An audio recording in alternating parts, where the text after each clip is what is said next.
Le confinement que nous vivons actuellement vient bousculer nos habitudes, en nous sortant de ce que nous prenions pour notre zone de confort. Mais de quoi est constitué ce confort?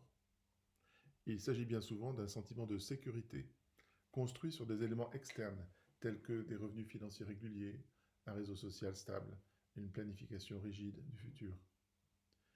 On entend souvent dire que la vie ne fait pas de cadeaux, qu'il faut savoir se battre dans la vie, qu'il faut être prudent, car on ne sait pas de quoi demain sera fait.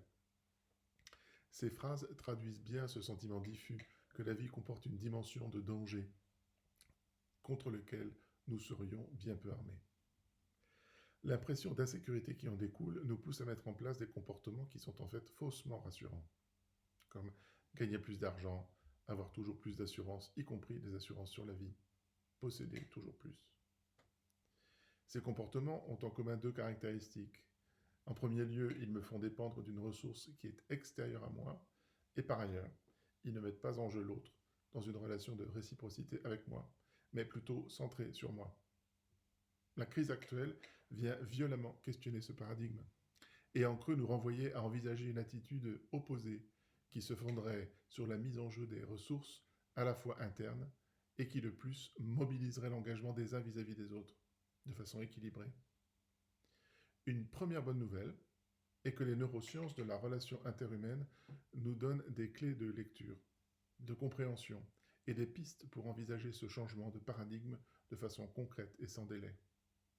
Ainsi, nous savons que notre cerveau ne dispose que de deux options pour s'organiser, soit de façon cohérente par rapport à l'environnement, soit de façon incohérente pour permettre de survivre quand l'environnement est dangereux et le demeure, puisque personne ne vient nous secourir.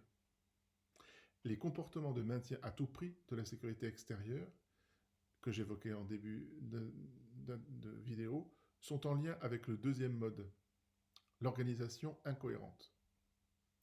Une deuxième bonne nouvelle est que si on propose au cerveau les conditions pour revenir au mode cohérent, c'est toujours ce choix qu'il fait.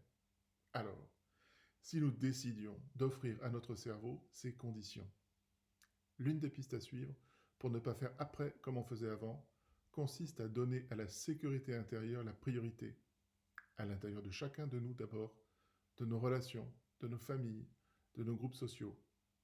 La clé de la sécurité intérieure consiste à pouvoir grandir individuellement, puis collectivement, entre êtres humains engagés les uns vis-à-vis des autres.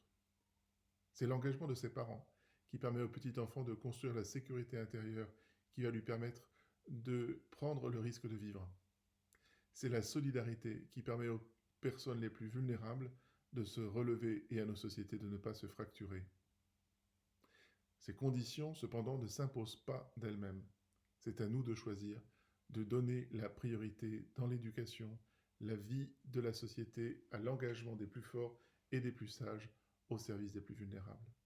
Choisir de donner la priorité à construire la sécurité intérieure avant tout.